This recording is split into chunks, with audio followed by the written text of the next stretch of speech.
কিন্তু আমরা তাহলে কিছুদিন পড়াইছি। আজকে জানাজা আল্লাহর হুকুম হয়েছে, তাই ইন্তেকাল করছেন।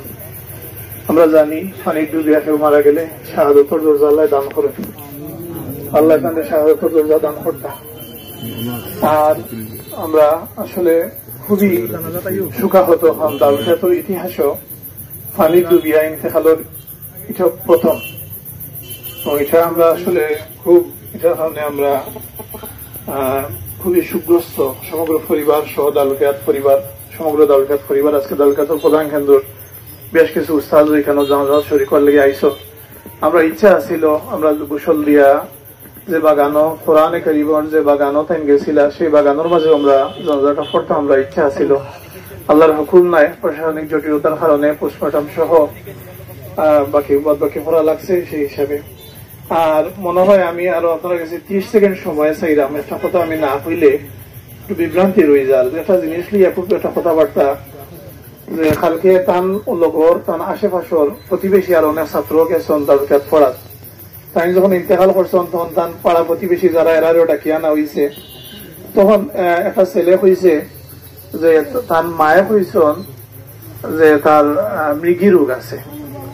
তখন আমার একটা আমি সময় দোকান মৃগী রোগ আছে।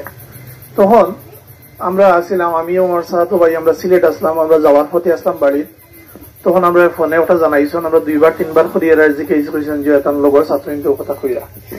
তো একটা জিনিস আপনারা জানেন যে ফানিত পড়লে মৃগী রোগী হইলে ফানি এবং মৃগী রোগ দুইটা জিনিস খুব প্রথমেই প্রশ্নটা আয়। তো যাই হোক, এরপরে যখন আমার সাহেব এবং যে আপনার টেঙ্গার মসজিদের ইমাম সাহেব আমার তারেক ভাই ফোন দিয়া কইছেন, ভাই আপনারা কইরা মৃগী রোগ, কিন্তু তার পরিবারও আমরা খবর লইছি এরা কইরা যে মৃগী রোগ নাই। ওকে, তাইলে আমরা বাইর যাই। বাইর গেছি, আমরা গিয়া ও ছেলেরা দেখাইয়া আনছি যে এই ছেলে কিতা কোনো মৃগী রোগ আছিল নি বলে জি হয় বলে শেষ হয়েছে। ও ছেলে কইল, ছেলেটার নাম এখন মনে করে না, মোটা লইয়া বা টিলিয়া একটা ছেলে খাইলে আপনাকে দেখছিলাম মনে হয়। ও আপনারা কোন একটা মাদ্রাসা প্রিন্সিপালের ছেলে, তার লগে গেছিল মহাইমির নাম জানি। আচ্ছা, আমি জানতাম না। আচ্ছা জি, তোমার কইল জি হয়, আমার আম্মাই কইছো। আমি বললাম তোমার আম্মায় হে মৃগী রোগ তোমার আম্মাই কইবা কিলা? বলে আমার আম্মার লোকে তার আম্মার যোগাযোগ আছে। আমি তাহলে কইলাম ও বইয়া তোমার আম্মারে ঠান্ডা মাথায় ফোন দাও, দিয়া জিকাও যে তার আম্মাই কইছেন নি তার মৃগী রোগ আছে। তখন ফোন দিয়েছে, দিয়া পর তোর আম্মাই কিতা কইছেন এখন আসলে কইতা পারলা না এটা। তখন আমি বুঝি লিছি যে আসলে এটা মিস ইনফরমেশন হয়ে গেছে।